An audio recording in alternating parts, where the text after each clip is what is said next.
Suppose हमें एक bounded system दिया है। बाउंडेड सिस्टम का मतलब है कि सपोज एक बॉक्स दिया है हमें, उस बॉक्स में ये बोल दिया जाए हमें कि पार्टिकल वहाँ पर होगा, प्रोबेबिलिटी कितनी है उस पार्टिकल के उस बॉक्स में होने की।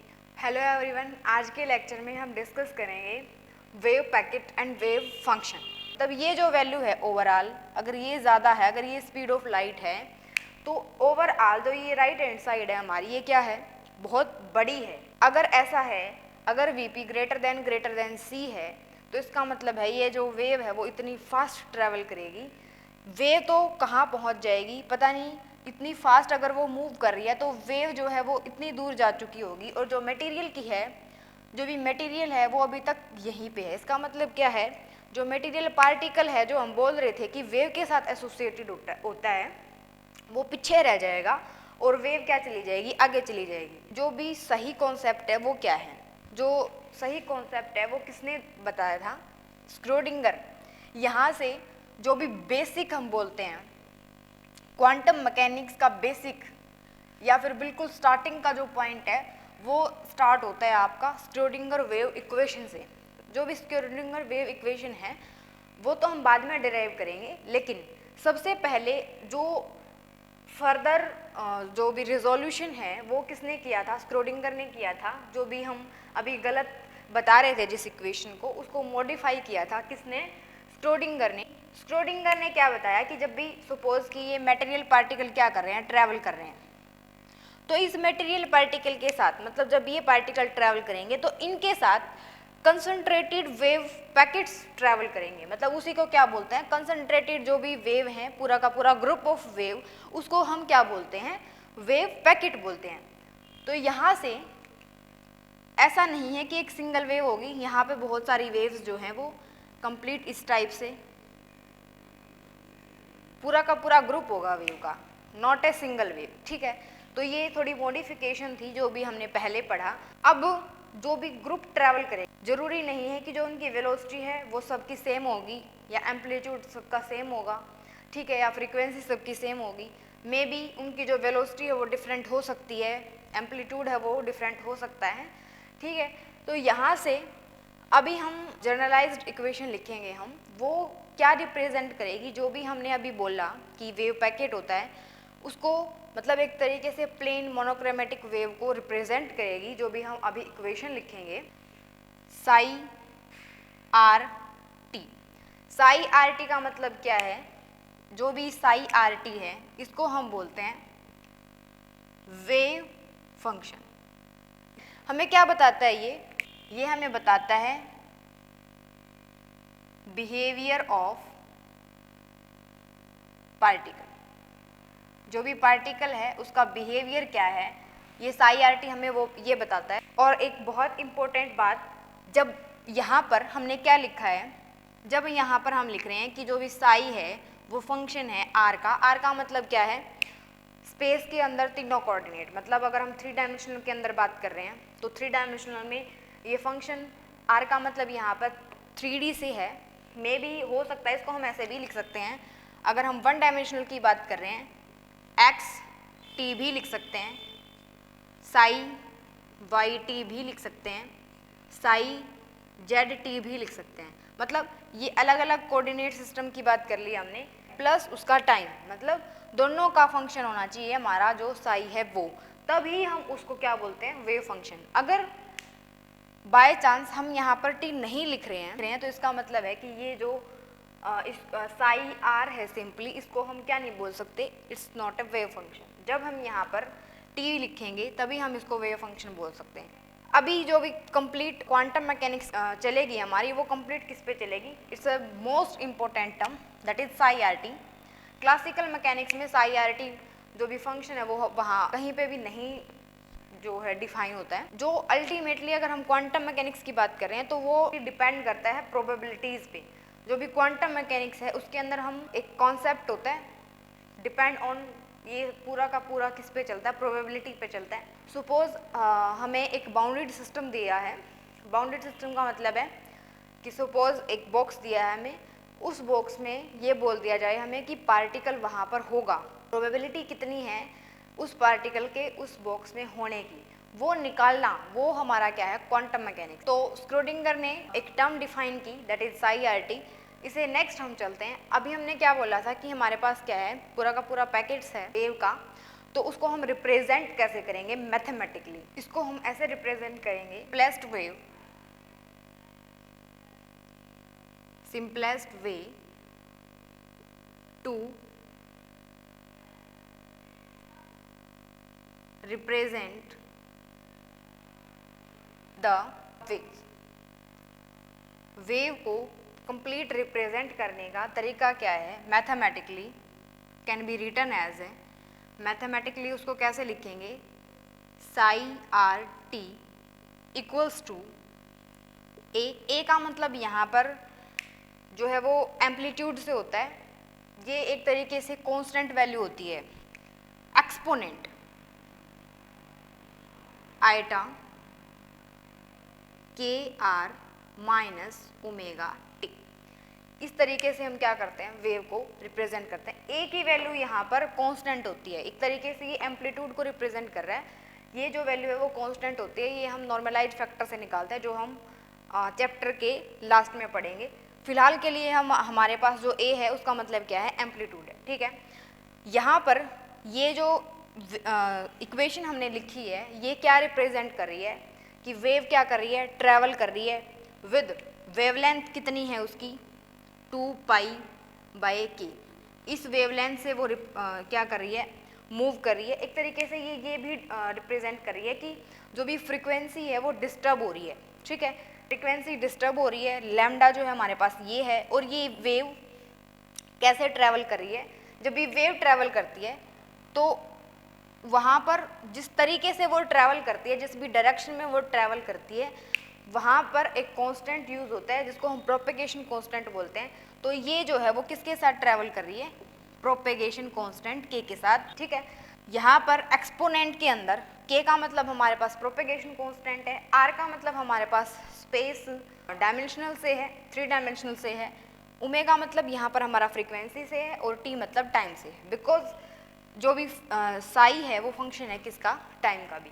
तो इस तरीके से हम वेव को रिप्रेजेंट करते हैं।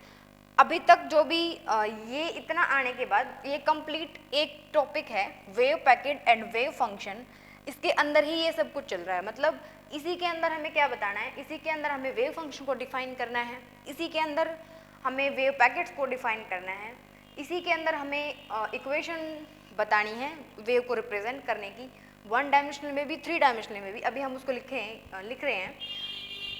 एक और तरीका है कि इसको हम एक और तरीके से भी लिख सकते हैं। वो तरीका क्या है लिखने का, हम बात कर रहे हैं यहाँ पर एनर्जी की। जब भी वेव ट्रैवल करती है इसका मतलब एक एनर्जी ट्रांसफर हो रही है एक वेव से दूसरी वेव तक, क्योंकि हम ग्रुप ऑफ वेव की बात कर रहे हैं, ठीक है। जब एनर्जी क्या करती है, मतलब वो अपने साथ एनर्जी को भी लेकर चलती है, और जब भी दूसरी वेव आएगी तो इसका मतलब क्या है, एनर्जी भी ट्रांसफर हो रही है। तो यहाँ से हम निकालेंगे एनर्जी प्लस मोमेंटम, क्योंकि वेव जब मूव करेगी तो इसका मतलब है उसका मोमेंटम भी होगा।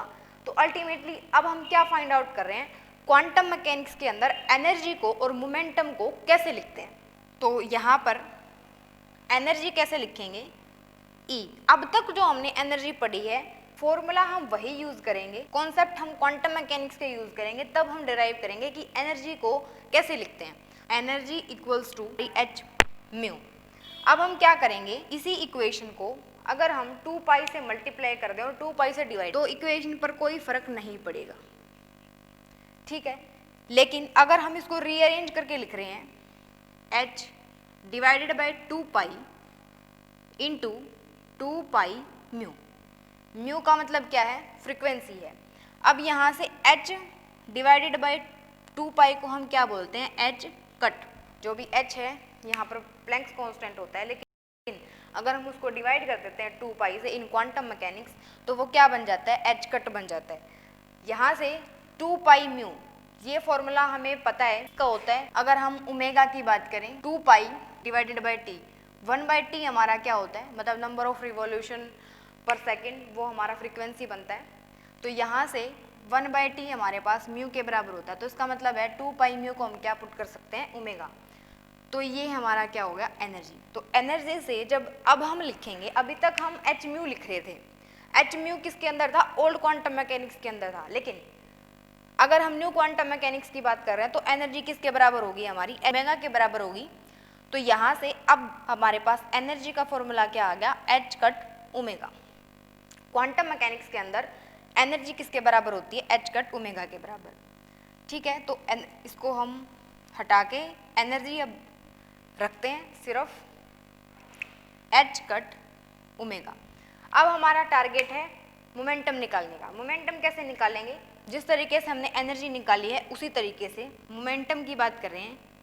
मोमेंटम को हम कैसे लिखते हैं, h डिवाइडेड बाय लैम्डा वाला, ये हम डी ब्रोगली वेवलेंथ से निकाल चुके हैं। तो इसको भी अगर हम 2 पाई से मल्टीप्लाई करें, 2 पाई से डिवाइड करें तो फॉर्मूला क्या बनेगा, रीअरेंज करके लिखते हैं h divided by 2 pi into h divided by 2 पाई और 2 पाई डिवाइडेड बाय लैम्डा।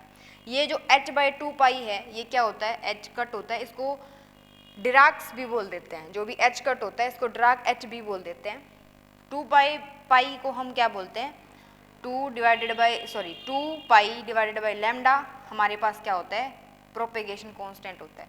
तो यहाँ से हमारे पास क्या आ गया, मोमेंटम आ गया, that is h cut k। ठीक है, तो मोमेंटम हमारे पास निकल गया, एनर्जी हमारे पास निकल गई। जो भी h कट है उसको क्या बोलते हैं, h कट को सिंपली हम डिराक h भी बोलते हैं। ठीक है, अब हम अगर इसको लिखना चाह रहे हैं तो इसको हम कैसे लिखेंगे, मोमेंटम की टर्म में और उसकी टर्म में, एनर्जी की टर्म में। एनर्जी आ गई हमारे पास, मोमेंटम आ गया, इसको हम अलग से लिखते हैं कि जो भी एनर्जी है वो हमारी किसके बराबर आई है, जो भी एनर्जी है वो हमारी h कट ओमेगा, और जो भी मोमेंटम है वो हमारा किसके बराबर आया है, h कट k के बराबर। ठीक है, अब हम इस इक्वेशन को लिखना चाह रहे हैं एक तरीके से। ये अगर हम a की बात कर रहे हैं, a हमारे पास कांस्टेंट होता है, और जो भी कांस्टेंट है इसकी वैल्यू हम नॉर्मलाइज फैक्टर से निकालते हैं, नॉर्मलाइजेशन से निकालते हैं। नॉर्मलाइजेशन से कैसे निकालते हैं, जो भी वेव फंक्शन होता है, जैसे ये वेव फंक्शन है उसका कॉम्प्लेक्स कंजुगेट लेंगे, और जो भी वेव फंक्शन था वो लेंगे, उसको इंटीग्रेट करेंगे माइनस इनफाइनाइट से इनफाइनाइट तक into D tau equals to 1। इस तरीके से यहाँ से कांस्टेंट की वैल्यू आती है, वो कांस्टेंट की वैल्यू यहाँ पर क्या होती है, 1 डिवाइडेड बाय 2 पाई। अगर इसी इक्वेशन को हम 1 डायमेंशनल में लिखें तो कैसे लिखेंगे, psi R T equals to 1 divided by 2 pi exponent iota के एक्स माइनस ओमेगा टी।